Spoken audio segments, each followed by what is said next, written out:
Ju të dashur ndjekës të podcastit tim, e dini që gjithmonë sjell ftuar personazhe që kanë çdo rrëfej nga jeta e tyre. Por se këtë herë i ftuar është dikush që nuk do t'ju shkonte në mendje. Jam unë vetë, pasi besoj se ka ardhur koha ta ndaj publikisht dimrin e jetës sime. Një vit më parë, më 2 nëntor 2024, mora lajmin që për çdo grua do kthehej në makt. U diagnostikova me kancer në gjë. Që nga ajo ditë, jeta ime ndryshoj për gjithmonë. Kam kaluar një vit mes klinikave, spitaleve, terapive, gjithë këto. Ajo që ka keni parë ju nga unë online për gjatë podcasteve të ndryshme, ka qenë vetëm gjysma ime.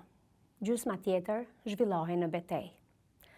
Në atë kohë zgjodha të hesht, të përqendrohem te shërimi im dhe të mos bëhem lajm në rrjet. Sot ndihem mirënjohëse ndaj atyre kolegëve që e mësuan situatën time, por nuk e shpërndan a bën titull për klikime. Kjo më dha mua qetësinë për t'i përqendruar të gjitha energjitë tek shëndeti im, ashtu si dhe nuk solli shqetësime te prindrit e mi, të cilët deri vonë nuk e kanë ditur sëmundjen time.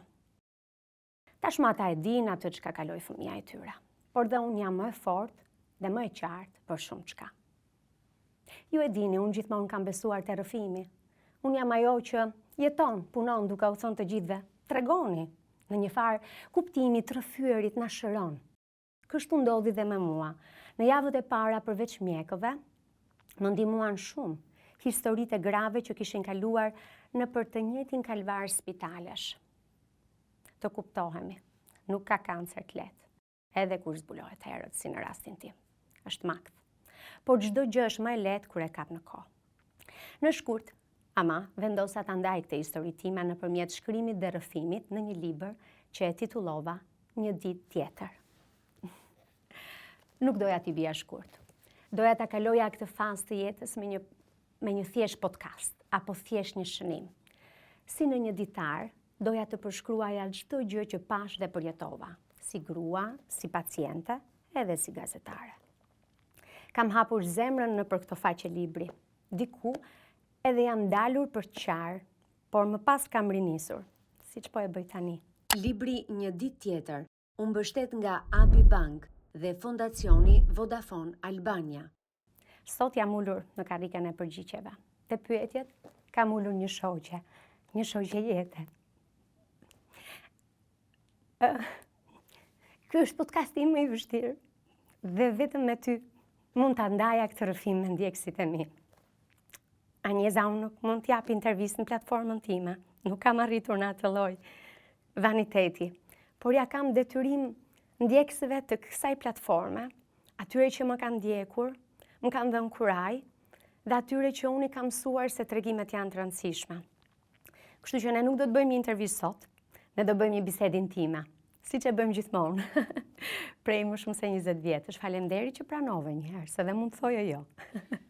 Dimira zgjodhe mua për të bërë më të lehtë, po ngarkesën më shtove mua sot. Megjithatë, unë nuk jam dot ti, por unë do sjell mirën, sikur se ju nuk e njihni. Sikur se keni parë, sikur se keni dëgjuar asnjëherë me shoqen e saj, dhe besoj që ky do të jetë një podcast shumë i sinqert për publikun dhe për gjithë ata që të ndjeken. Prandaj kam zgjedhur edhe shoqe edhe në podcast. Ndalemi tek ajo dita që unë mësova se po shkruaj. Mbaj mend kam qenë në Lezhë gjatë fushatës dhe unë nuk para jam në qytet edhe shumë rrallë në telefon, ndërkohë që e përditshmja jonë është ndryshe, gjatë gjithë kohës në telefon duke ndarë të bukurat, të këndshme, të rastësitë e jetës. Edhe të këqija, ka gjë.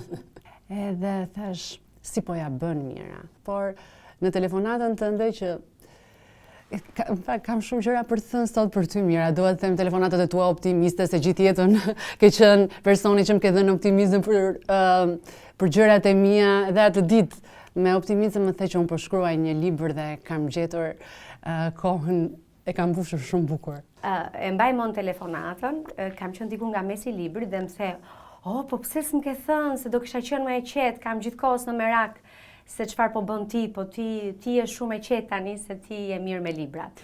Dhe doja të të pyesja se çfarë ndjesie është kur shkruaj një libër për veten. Ti e di që kur unë isha në spital, kontaktova dhe kërkoja shumë njerëz që kishin histori të ngjashme.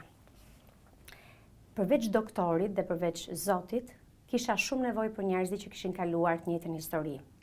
Dhe ti e di që unë doja të flisja, doja të kuptoja, edhe pse kanceri nuk i ngjan kancerit, edhe pse historia nuk i ngjan historisë. Koha është e rëndësishme. Edhe para njerëz që e kanë kaluar para 5 vitesh dhe ata ndryshojnë me ata që diagnostikohen sot. Kështu që unë pata shumë nevojë për rrëfime, gjeta shumë pak rrëfime në Shqipëri, më së shumti rrëfimet vinin nga bota perëndimore. Dhe ta pata thënë ty, kam darë dhe me njerëz tjerë të afërm që ne flasim shumë, zihemi shumë, po tregojmë shumë pak.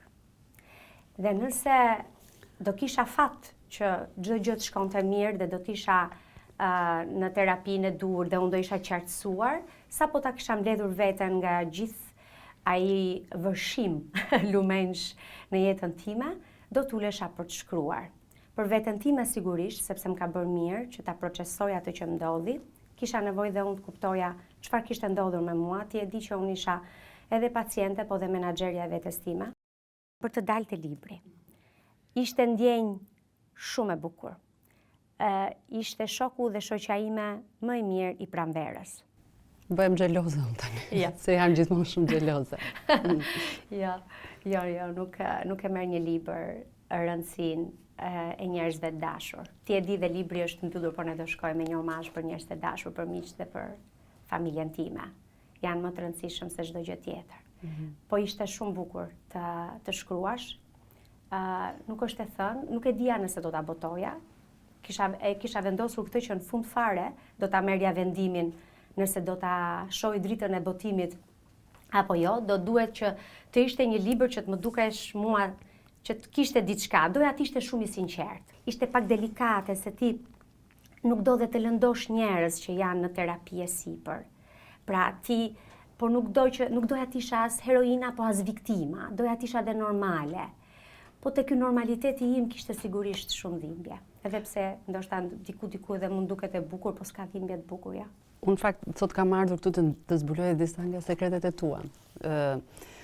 Fole pak më përpara që lexove shumë për smundjen, nuk kishte shumë informacion, edhe vetë ata që ishin të smur jo gjithmonë thonin gjërat siç duhet, edhe unë vura re te këtij mire gjatë gjithë kohës që ti ishe bërë si një mjeke. Kur të dëgjoja ato ditë, mastektomia, disa fjalë që nuk e di se si i thoje, edhe kjo ishte një gjë shumë e bukur që vetëm ti mund ta bëje, domethënë të mësoje fjalë për fjalë të gjitha llojet e diagnozave, të gjitha llojet e analizave dhe të gjithë në një kohë shumë të shkurtër, një gjuhë që për ty ishte e panjohur më parë. Po, disa thonë kam bërë mirë, disa thonë nuk kam bërë mirë, por unë kam mendjen time, kokën time dhe them që kam bërë shumë mirë. Kisha shumë nevojë ta kuptoja atë çfarë po më ndodhte. Kam lexuar shumë, jashtëzakonisht, kam lexuar artikuj, kam lexuar edhe në Google dhe në ChatGPT, ato pyetjet e çuditshme që dalin tek algoritmi i Google-it, dhe që nuk janë serioze. Për shembull, ishte një nga fjalitë e tmerrshme që mundësia e mbijetesës në 20 vjet. Është në anglisht në survival rate 20 years. Dhe ti mendon që 20 vjet mund të jetosh në rastin më të mirë, nuk është fare kështu.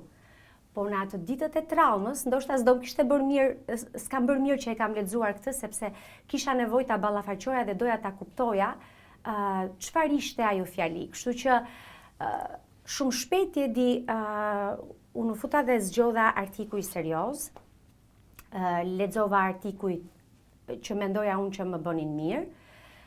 Fjalët e para në fillim nuk i kuptoja as unë si gjithë njerëzit e pa vdekshëm të kësaj bote, po kur fillon edhe kupton që je njeri i vdekshëm, i kupton të gjitha fjalët. Dhe kisha shumë nevojë, ti e di, unë lexoj, për mua është argëtim të lexoj. Unë edhe kur kam një mërzi apo kam një problem, ti gjithmonë madje ma thua pak edhe me shpoti, edhe më ngacmon, domethënë që si mund t'i kaloj njeriu mërzin duke lexuar diçka. Më zhvendos në fakt, edhe i tillë që edhe vendimi që unë të mos ndërprisja në asnjë moment podcastet dhe punën, edhe pse ato javët e rikuperimit pas operacionit, dihet unë kam gjithmonë podcaste rezervë dhe përfitova që ishin 3 të regjistruar dhe më dhanë kohë 3 javë për të bërë operacionin, për të mbledhur veten dhe për të rikthyer sërish. Po, e mbaj mend në fakt këtë moment kur pyesje gjatë gjithë kohës doktorin, Ertan Bodecin, që... Çfarë i thoje? I thoje që dhe sa ditë kam për të rikuperuar pasi kishte bërë ndërhyrje në gjoks, sepse unë kam për të bërë një intervistë. I mban mend shumë mirë ti ato që ke thënë, se dhe pas reanimacionit ke qenë shumë në formë, po dhe ato do t'i them. I thoje kur mund të shërojmë që të kthehem në punë, pasi kishte ndar datën 21 maj mbaj mend për të bërë një intervistë me Adelina Ismailin dhe i thoje që kur do bëhem gati, sepse duhet të shkojmë punë. Ndërkohë nga ana tjetër më thoje mua që Anjeza, unë duhet bëj pushim. Duhet jem 6 muaj në pushime. Por si t'ja bëjmë, duhet jem në punë, i bëj gjitha vetë, është shumë jetë e vështirë, më ndodhi dhe kjo, pse më ndodhi mua, nga ana tjetër të thoja unë, po ku të gjeti ty kjo smundje. Ishte një moment... Ky ka qenë një moment ngushlimi i madh nga ti, domethënë që më thoje në krevatin e spitalit, më thoshte po kjo smundje nuk mund vinte tek ti. Sigurisht kush jam mos vinte. T'jam përgjigjur gjithmonë kështu. Kam thënë që ky është sfida ime, është sprova ime, është fati im. Kështu që smundjet janë dhe shenja që jemi gjallë dhe është një lloj prove edhe karakteriale. Kështu që s'kisha asnjë rast më të mirë për ta treguar veten. Po është e vërtet kam dashur pushim. Nëse dikush mendon që unë kam vazhduar për të treguar se sa e zonja jam, se i bëj të gjitha, mendoj gjithë njerëzit mund i bëjnë të gjitha kur kanë nevojë, kur e kanë të domosdoshme. Puna ishte e domosdoshme. Fillimisht vendimi ka qenë nga frika e madhe që kisha se nëse biopsi, testet që do të bëheshin të gjitha, se ka shumë testet të avancuara tani për shkak të moshës time, 44 vjeç, edhe pse isha stadi parë dhe hormonosensitiv, pra që i përgjigjesha terapisë endokrine. Gjithsesi pavarësisht të gjitha këtyre, nuk ishim të sigurt, është një test që është shpikur së fundmi vitet e fundit nga Jos Farano, Oncotype, që do të thotë tipi kancerit. Dhe bëhet vetëm në Kaliforni, bëhet vetëm në Amerikë. Përgjigje që unë kam marrë pas 3 muajsh. Dhe gjatë atyre 3 muajve unë nuk e dija nëse ky test do më thoshte nëse kisha apo jo përfitime edhe nga kimioterapia. Tani, kimioterapia për mua ka qenë gjëja më e frikshme në ditët e para. Nuk e doja, se nuk doja të më shifte mami dhe babi, vetëm për prindërit e mi, unë po të mos ishin ata nuk do kisha frikë. E kisha frikë sepse mendoja podcastin, punën si gazetare, edhe më dukej sikur ajo do më poshtëronte, do më gjunjëzonte. Po kjo ka qenë vetëm ndoshta 3 javët e para. Pastaj, unë ndava mendjen dhe fillova ta pranoj edhe idenë e kimioterapisë. Dhe nëse testet do më thoshin që do duhet të bëja kimioterapi, pa dyshim që do ta bëja. Do të bëja gjithçka për t'jetuar, do bëja gjithçka për të vazhduar me mbajt kujtime me ty, edhe me qesh, me humor të zi dhe me humor të bardhë dhe me humor me ngjyra si duam ne. Kështu që ditët pas spitalit e kuptova që nëse në fillim le të themi më mbajtëm pak me të mira duke më thënë që do të jem vetëm në terapi hormonale, se stadi ishte i parë, i hershëm, prognoza nuk ishte, ata i thonë kështu si buka me djathë, nuk është buka me djathë, por gjithsesi ishte një prognoze mirë, kështu që unë isha me fatkeqësi. Kuptova që kimioterapia mund të ishte pjesë e terapisë dhe e kurës time. Dhe e dija që ajo dhe mund të më kushtonte. Nuk e di nëse do ta bëja, unë kirurgjinë kam bërë në Shqipëri, kam folur shumë për mjekët në libër dhe jam absolutisht shumë e kënaqur me këtë, kam bërë vendimin më të mirë ndonjëherë që për shëndetin tim, por jam konsultuar në Milano, ti e di që unë kam qenë në Instituto Nazionale dei Tumori, në Institutin Kombëtar të Tumoreve, me një mjek italian, Giuseppe Capri, me shumë përvojë, sepse edhe mjekët këtu, po dhe Giuseppe në Itali, kur vjen puna për këtë lloj diagnoze, është shumë mirë të kesh opinione të dyta, mundësisht edhe të treta, sepse ka shumë dinamika.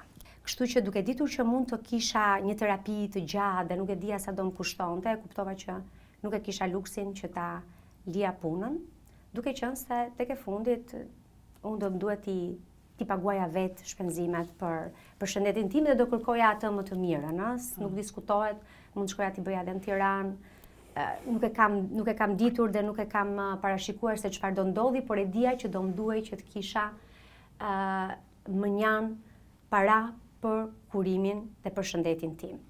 Kështu që fillimisht ishte nevoja që më tha që shko dhe mos e li punën, vazhdo, puno.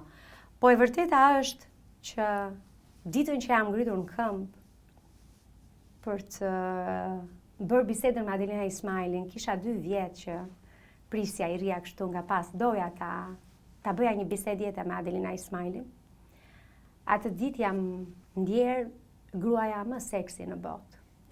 Kur nuk më zhdukur vetja. Më e bukur, më e lirë, më e qetë, më e shëndetshme. Më mjaftoi që isha në këmbë. Edhe kur kam mbaruar me Adelinën, edhe pse kisha edhe dhimbje fizike, Anjeza, ti e di, ishte shumë herë, kisha 10 ditë pas operacionit, 3 ditë që ishin hequr drenat, është këto detajet e spitalit që mua më janë bërë normale, nuk dua të ngarkoj kokën askujt, po kisha ende dhimbje fizike dhe nuk është se kisha shumë energji për të qëndruar gjatë në këmbë, po unë e kam ndjer fare. Dhe aty e kuptova që ndonjëherë krizat edhe ato pamundësit tona na bëjnë të jemi më mirë edhe mua më shëroi. Ishte një kur, një ilaç më vete, fakti që unë vazhdova të punoj. Puna është ilaç, e kanë thënë parët tanë dhe ata kanë shumë të drejtë. Unë në spital të thoj aty dua të pushoj si Kate Middleton, të mbyllem në kështjell. Ta kaloja sëmundjen në kështjell do ishte shumë mirë. Po, në kështjell kalohet më mirë, jam e bindur. Një tjetër dhimbje ishte kjo, që ti nuk kishe ndarë me prindrit me mamin, që veçanërisht e kërkoje gjatë gjithë kohës, dhe kishe shumë dëshirë të flisjemet, edhe kjo është një detaj tjetër i librit. Nuk e di sot biseda nuk do të mbaroj kur mira, sepse po flasim për smundjen, po flasim edhe për një libër, ke parasysh të shprehjen që përdor unë, Ismuri për smundjen, autori për librin, fëmia, prindri për fëmijë nuk pushojnë kurse foluri. Shumë e vërtet. Dy nga këto i kam provuar. Ti e di situatën, një situatë tjetër shëndetësore që është në shtëpi për shkak të babit.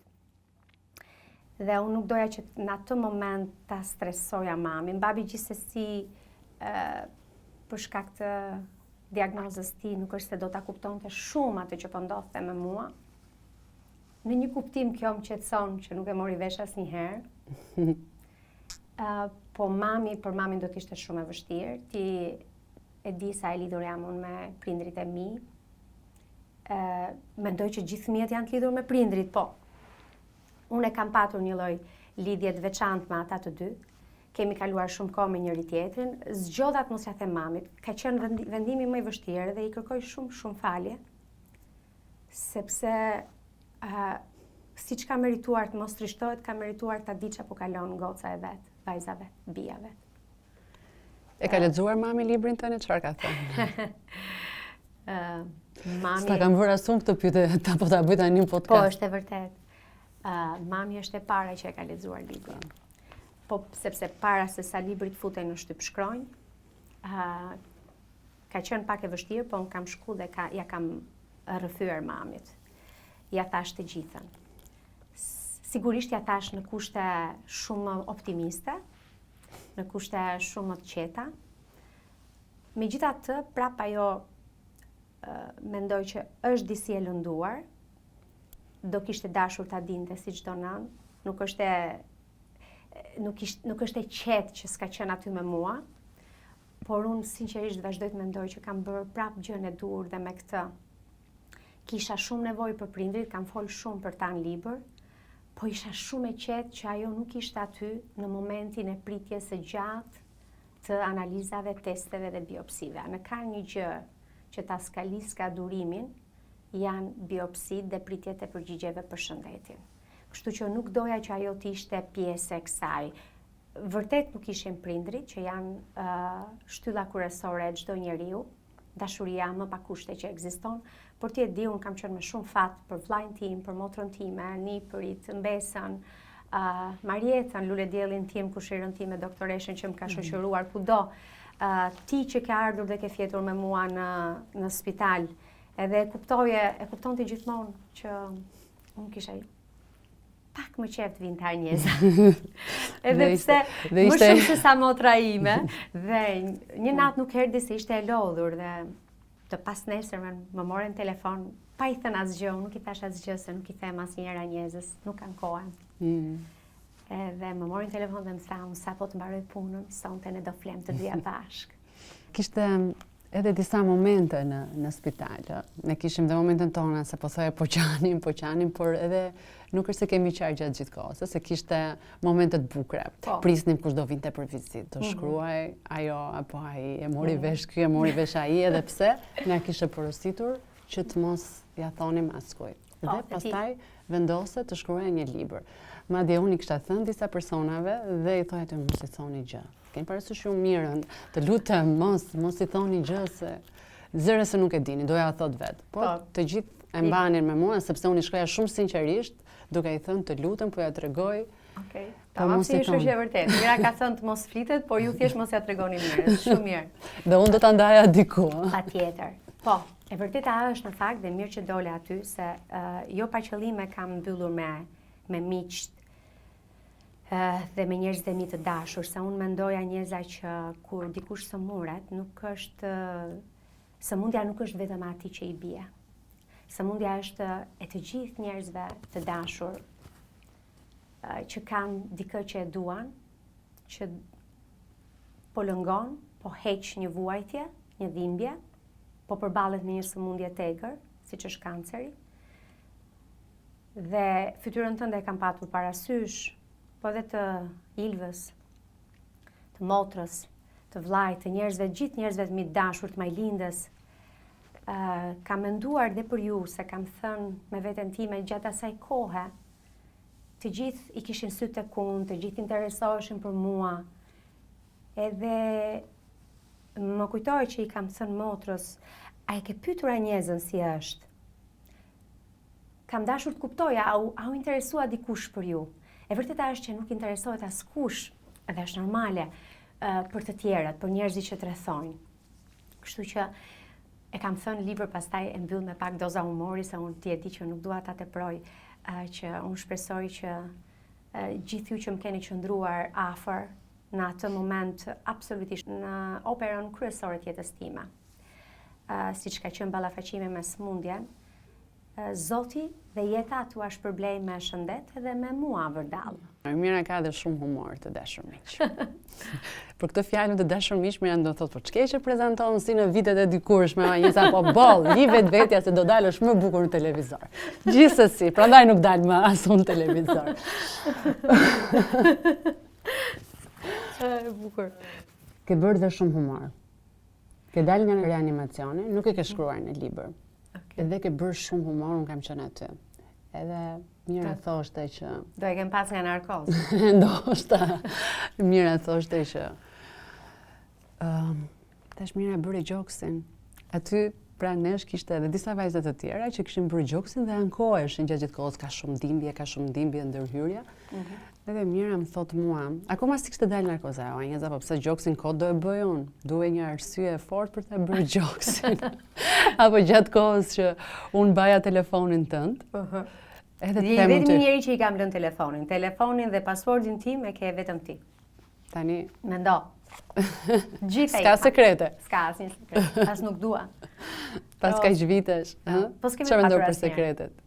Kjo është pyetja alla Mira. Çfarë mendon për sekretet? E vërtet.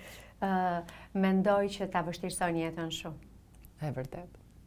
Po disa sekrete si ajo. Jo sekrete, po më saktë gënjeshtra të bardha ta ndihmojnë jetën shumë. Jo të gjithë janë gati për të vërtetën. Po jo me njerëzit e ngushtë jetës tënde. Me ata është mirë të jetosh pa sekrete. Duhet gjesh një mënyrë të mirë për t'ju thënë edhe nëse ata lëndohen, siç më thua ti mua. Po edhe ti më thua mua. Tani ti je shqetësuar pse unë nuk kam treguar shumë për pjesën e humorit pas reanimacionit. Është një libër që shkonte shumë njerëz. Edhe ndonjëherë një fije hollë, si teu i briskut, e ndan atë seriozitetin e jetës me një lloj, nuk dua të them fjalën karagjoze, po nuk doja të bëja humor në atë libër. Ai humor i zi aty ka qenë për të qetësuar unë frikën time. Në libër doja të tregoja gjithë udhëtimin tim, po me një lloj serioziteti. Sigurisht aty ka doza humori. Po janë disa gjëra që kanë qenë vetëm për ne rrethin e ngushtë dhe që mund t'i kuptonte vetëm rrethi im i ngushtë. Nuk më është dukur arsyeshme që të bëj shaka për implantet, kur shumë njerëz vuajnë përballen me këtë smundje. Si kundër dhe unë, edhe pse unë jam një nga ata, që të kuptojmë. Unë jam tashmë në anën tjetër, kam kohë, kam kaluar anën e lumit. E mba mund këngën e Piro Çakës që e këndoni mund dhe ti para 20 vjetësh, ne jemi si dy brigje të një lumi? Ne jemi si dy brigje të një lumi. Ka kohë që se kemi dëgjuar këtë këngë? Duhet ta rikthejmë. Po mund ta rikthejmë, kemi kohë. E rëndësishme është të vazhdoj vallëzimi me jetën. Po. Dhe duke dashur jetën edhe me vuajtjet e saj. Është një kapitull në libër. Duaj vuajtjen tënde. Më ka prekur. Edhe një moment tjetër po ashtu në libër, po dalimin tek vuajtja, e pastaj do ikim tek ajo që nuk ma kishte treguar kur edhe e zbulova vetëm nga ky libër. Po, është një nga kapituj që më intereson shumë dhe besoj do të flas me pacient, me të singjashëm, me doktor, psikolog, psikiatër, gazetar. Ne jemi të edukuar për ta patur armik dhimbjen. Është një lloj, sigurisht është një lloj kundërshtari dhimbja. E thash pak më parë, nuk ka dhimbje të bukur, por unë e munda, aq sa e ka mundur, se unë vazhdoj të jem terapi, po jam shumë mirë. Unë e munda atë betejën e parë dhe më të rëndësishme me tumorin në gjë, duke e bërë dhimbjen shoqe. E bëra aleate. Në qoftë se më përpara vuajtjet më janë dukur disi fatkeqësi, melankoli, padrejtësi, vetëm pas 2 nëntorit të 2024-s, unë kam kuptuar që dhimbja është universale, po vuajtja është personale. Është një shprehje e kinezëve. Shprehjet nuk i kanë mjalt kinez, i kanë të vërteta, i kanë shumë të bukura. Dhe atë kam bërë dhe në libër, kam treguar vuajtjen time personale, nuk ka njeri pa dhimbje. Po mënyra si vuajmë na dallon neve. Dhe jo nga të tjerët vetëm, se nuk ka merakun të bëj diferencë me të tjerët. Na dallon ne përballë smundjes, përballë sprovës së fatit. Mua pranimi i smundjes më ka ndihmuar. I rikthehem sërish doktor Tanit. Ai më tha në ditën e parë, ka 2 lloj pacientësh që e refuzojnë smundjen, dhe që mezi shërohen ose shërohen vonë ose ndoshta nuk shërohen. Dhe ka një pjesë tjetër pacientësh që e pranojnë smundjen. Në të gjitha rastet, ata që e pranojnë kanë bërë gjysmën e rrugës. Por mua më erdhi natyrshëm, sa asun s'po e pranoja fillimisht, që tek ai rebelimi që kisha, apo shenja e protestës, revolta ime kundër kimioterapisë. Dhimbja është shenja që jemi gjallë. Dhimbja është që jemi në arenë, jemi duke luftuar, nuk jemi dorëzuar. Kjo është arsyeja që më kanë thënë edhe shumë mirë dhe duhet ndonjëherë që ato problemet e pagjumësisë për shkak të traumës, një qetësues i lehtë të ndihmon të flesh gjumë. Unë i kam refuzuar, po kjo është nuk e jap si këshill, këtë e thjesht e rrëfej. Unë i kam refuzuar sepse kam dashur ta ndjej dhimbjen. Sepse duke e ndjerë dhimbjen time, isha në gjendje të merrja masa dhe të luftoja për ta shëruar jetën time dhe trupin tim. Unë nuk doja t'i vija gjërat në gjumë, as mirën, as dhimbjen, as vuajtjen, dhe është mirë, do kishte qenë mirë ta kisha ditur këtë para tumorit në gjë. Do kisha bërë shumë gjëra shumë më mirë në jetë. Nuk duhet ta kemi shumë frikë dhimbja. Mira, edhe një moment tjetër që unë në fakt e desha vetëm në libër. Ka shumë momente, edhe ëndra, që ndoshta do ta bëj surprizë. Jam dakord të shkojmë dhe të shohim disa njerëz që bëjnë surf, edhe të marrim një koktejl, edhe të flasim për jetën. Me që jemi tek jeta, edhe kohën më të madhe, ti mira e kalon në shtëpi. Jam njëri shtëpie, po. Shumë. Mira, bën treka, darka. Prete për cjell, gatuan, ka bërë një shtëpi të vogël, edhe sigurisht me shumë libra, me shumë ngjyra. Në çdo kënd të shtëpisë saj mund të gjesh gjëra të çuditshme që kanë histori, një album, një foto, një flutur, pra gjen nga këto dekorat. Dekorat e veçanta. Po, ndoshta u impresionova nga libri, lexova pjesën e shtëpisë, por ishte një moment që në shtëpi kur shkove pas spitalit, atë se kishim darë bashkë sepse ne zakonisht i ndajmë bashkë këto biseda, këto ndjesi. Dhe shkova në shtëpi dhe gjithçka kishte ndryshuar. Madje hoqja dhe pemën, ti mezi pret ikësh në shtëpi. Jam unë ajo që të mbajt me zor, të lutem rrim dhe pak, pim dhe një koktejl, ham dhe diçka këtu, takojmë dhe atë atje se po na pret e tjerë. Po prandaj u sëmura. Ka gjas. Jo, të lutem, nuk e mbaj dot këtë. Mi që po mbaj stresin e pyetjeve, sot mbaj dhe këtë. Jo. Okej. Jo, qof lart.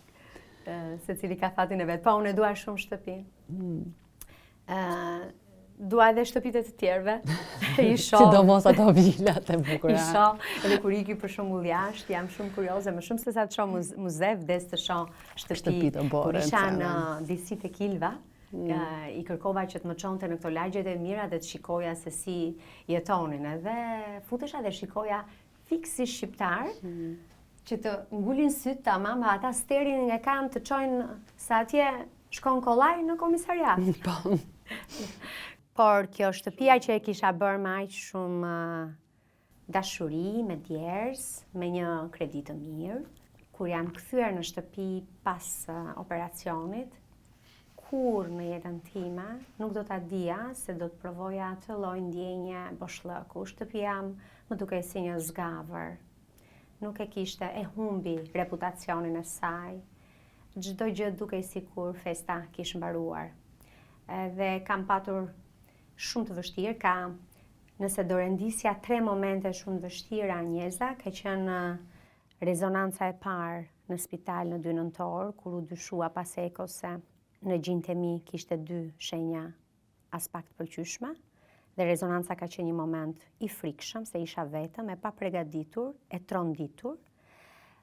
Pastaj ka qenë kur doktor Tani më ka thënë që ne nuk e dim, duhet shohim testet, ti mund të bësh edhe kimioterapi.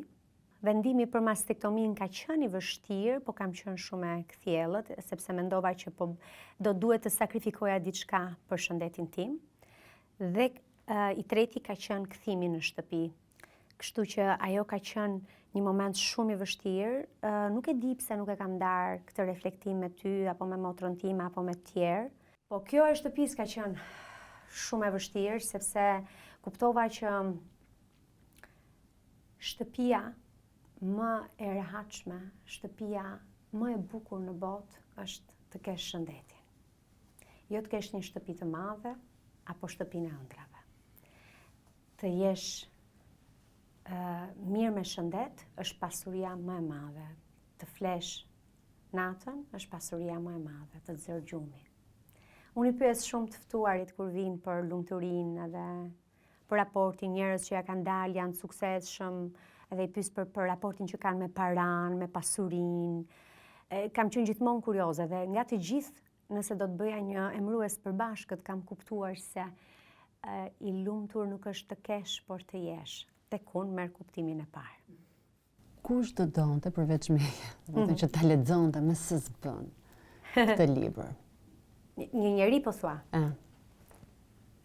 Jo, unë nuk besoj të njëshja njëzë atje di. Unë besoj të dyshje sipër. Mua më zhdon një mundësi e dytë, unë flas nga jeta e dytë. Po jo, nuk më pëlqejnë ekskluzivitetet. Unë dua që ta lexojnë të gjithë librin. Ta lexojnë gratë, vajzat, studentet, ta lexojnë burrat. Nuk e kam bërë vetëm për gratë. Ta lexojnë sa më shumë shqiptar, sepse mendoj që ndoshta kam hedhur një hap. Ndoshta kam bërë një hap të vogël, modest, për të rrëfyer dhe për të detabuizuar disa tema.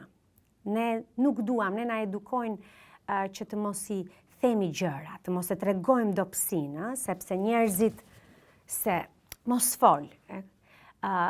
Arsyeja që unë e mbajta fillimisht private, ti e di shumë mirë, ishte sepse nuk e dinin prindrit dhe nuk doja të bëhesha titull. Dhe doja që mami im ta merrte vesh vetëm nga unë, ta mësonte vetëm nga unë këtë histori. Por e para në Tiranë nuk mbajt asnjë sekret. E dyta, ta thash sekretet ta bëjnë jetën e vështirë dhe unë nuk besoj te sekretet, unë besoj tek një marrëdhënie e ndershme e sinqertë. Edhe nëse njerëzit mërzitet, do ju kaloj. Edhe mua më kalon kur mërzitem nga e vërteta. Kështu që sa më shumë njerëz që ta lexojnë, për mua kjo do të ishte dhurata më e bukur. Libri është në librari, unë do t'i njoftoj që të gjithë edhe për linqet se ku mund ta blejnë atë online, si tek shtëpia botuese Doradisria që e kam zgjedhur dhe është një shtëpi botuese në diaspor. I kam shumë miq botues në Tiranë, por e di çfarë doja të bëja një zgjedhje për shtëpinë botuese, që t'ishte diçka përtej jashtë kufive shqiptar, sepse ti e di që diaspora është shtylla kryesore e podcastit, e gazetarisë time, edhe ishte edhe më shumë një simbolik, përveç faktit që besoj shumë te pena e Enver Robellit, i cili ka bërë dhe parathënie në libër, ndërsa kopertinën pastaj që është një surprizë e bukur. Jo, dhe mund ta them. Është Anëri Sala. E kam thënë tek shënimi në libër, Anërit i kërkova një ballinë, ai më dërgoi një vepër arti. Është një gramafon, është tek libri do ta gjejnë vetë njerëzit. Po jam me shumë fat edhe e vlerësoj shumë që e bëri me shumë dashuri. Të gjitha takimet, të gjitha gjërat që kam kërkuar, më janë plotësuar të gjitha kështu si me një tempizëm magjik. Nuk e di, ishte diçka mistike. Çdo gjë ndodhte, madje Enver Robelli, gazetari shqiptar, kosovar, që ka ikur që 8 vjeç në Zyri, jeton dhe punon atje, por është një njerëz shumë i lidhur me Shqipërinë. Kur po mbyllej libri më tha, si ka mundësi Mira, tha, gjërat që i bën për 10 ditë duket sikur kanë 5 vjet që po punohet, kështu që ishte ora e vet, kështu që në fakt edhe librin e shkruajte shumë shpejt. Unë nuk e di sa kohë duhet një shkrimtari për të shkruar një libër, ndoshta nga që shkruajte për veten e kishe më të thjeshtë. Në fakt ky është një libër jete. Domethënë, ke folur për jetën, për dashurinë, për familjen, për dhimbjen, për sëmundjen, edhe është dhe si një manual për të kaluar vështirësitë me të cilat përballemi. Nuk e di, kam shkruar shpejt, e kam nisur, besoj duhet ta kem nisur në 8 shkurt librin dhe e kam mbyllur në 2 maj. Të shkruash për veten është e lehtë, po dhe nuk është e lehtë, aq më tepër të rrëfesh një dramë tënde dhe të flasësh në vetë të parë. Sepse ti ke përgjegjësi për gjërat që thua. E kam thënë në fillim të librit që dikur kam tentuar të sjell një prozë dhe të bëj letërsi fiksion. Të gjithë kemi thënë gjatë gjithkohës që duhet të shkruash një libër etj, por mos zbuluar sekretet pastaj që jemi ata që e marrim mirën shumë herë në telefon sa herë që kemi ngjarje të më të rëndësishme, jo vetëm unë. Miqë e shok që duan të bëjnë një mesazh jete, një urim fantastik, të gjithë drejt penës së Mirës dhe gjithë jetën duke i thënë Mirës bëj një libër. Edhe me sa duket vendosi jeta që unë të bëj një libër. Gjithmonë e kam menduar që do ulem të shkruaj, po kisha menduar që diku te 50 e tutje do të filloja të bëja shkrimtare. Pasi të kisha vënë gjitha gjërat në vijë, sistemin, të kisha atë vilën e bukur, të kisha ambientin komod e të gjitha. Bëja plane unë dikur. Pastaj planet erdhën. Ndoshta ka qenë një lloj thirrja. Ideja ime në fakt ka qenë gjithmonë, unë kam intervistuar gra që kanë bërë betejë me kancerin. Mendoj që gjitha e kanë fituar, edhe njëra që nuk jeton më, Vjosa Berisha. Jam prekur shumë për Vjosën kur ka ardhur dhe kam shkuar dhe kur ishte funerali, sepse ajo në atë kohë besoj që e dinte që ishte një rrugë pa kthim. Po erdhi dhe marrëfeu dhe pas Vjosës kam patur impulsin që pata një klik, thash unë do t'ulem dhe do të gjej disa gra edhe do të bëj diçka për betejën me kancerin dhe do të flas për gratë, flas për këtë sëmundje, për këtë armik të grave. Kam marrë dhe gra tjera, edhe është një rastësi ndoshta pak bigbliket, më habit, Kisha menduar 7 gra. Kisha bërë 6. 4 në betejë me kancerin, 2 ishin onkologe, e 7 u bëra unë. Dhe këtu mbaron ky podcast. Se të tjera do t'i lexojnë në libër. Edhe diçka tjetër. Okej. Jam e ftuar, harrova. Po pra. Okej. Kujt i jemi mirënjohëse në këtë udhëtim? Zotit, doktorëve, imazheristëve, infermierëve, çdo njeri që më ka dhënë një buzëqeshje gjatë kësaj periudhe jete, gjatë kësaj faze, familjes time, sepse mendoj që vërtet ata nuk ishin, por unë isha ajo që ata kishin ndërtuar. Dhe besoj që vërtet prindrit e mi nuk ishin fizikisht pranë meje gjatë betejës me sëmundjen, por ata ishin aty sepse i ndjeva pranë, sepse ata kështu më kanë ndërtuar që unë t'i zgjidh vetë problemet. Nuk mund të them që i zgjidha gjitha vetë, unë isha protagonistja kryesore, por unë nuk do i kisha zgjidhur këto të gjitha ekuacionet që mu shfaqën, të vështira shumë, pa Zotin, pa doktorët, pa njerëzit e mi të dashur, pa shoqet e mia. Unë jam me shumë fat që kam shoqëri, kam shumë të mirë. Kështu që lutjet e njerëzve që më qëndruan afër u kthyen në bekim për mua, mendoj. Por edhe një lloj zemre e hapur që e mbajta gjatë gjithë kohës. Ti e di shumë mirë që unë nuk u bëra kurrë me nerva me jetën apo me Zotin, pse kjo ndodhi tek unë. E mbajta zemrën hapur dhe do doja që çdo kush që mund të gjendet, nuk ja uroj askujt, është shumë më mirë mos ta kesh. Edhe leksionet që kam marr janë të bukura, se kjo histori siç ka anën e errët ka dhe anën e bukur, po prapë unë them që para asaj kalvari që kalon është më mirë mos të ndodhi kurrë. Por nëse ndodhesh në këtë pozitë, të mbash zemrën hapur dhe të mos mbyllesh, të mos kalosh në atë depresionin e vogël apo të madh, nuk ka rëndësi, por edhe i vogli duhet t'jesh i hapur. E gjitha është një eksperiencë, ky është një udhëtim i përkohshëm, asnjëri nga ne nuk do të rri këtu për gjithmonë. Kështu që sa kohë jemi këtu dhe unë nuk bëj më plane çfarë do të bëj pas disa kohësh, besoj tek jeta tani. Për librin do t'ju njoftoj në Instagram, në rrjetet sociale. Një ditë tjetër është libri jetës time. Shpresoj shumë që të bëhet edhe libri juaj. Do t'ju informoj për të gjitha adresat se ku mund ta gjeni dhe ta lexoni librin. Jam shumë e lumtur, shumë e shpërblyer, do m'jepni shumë forcë nëse do ta lexoni dhe do të më dërgoni komentet dhe opinionet tuaja.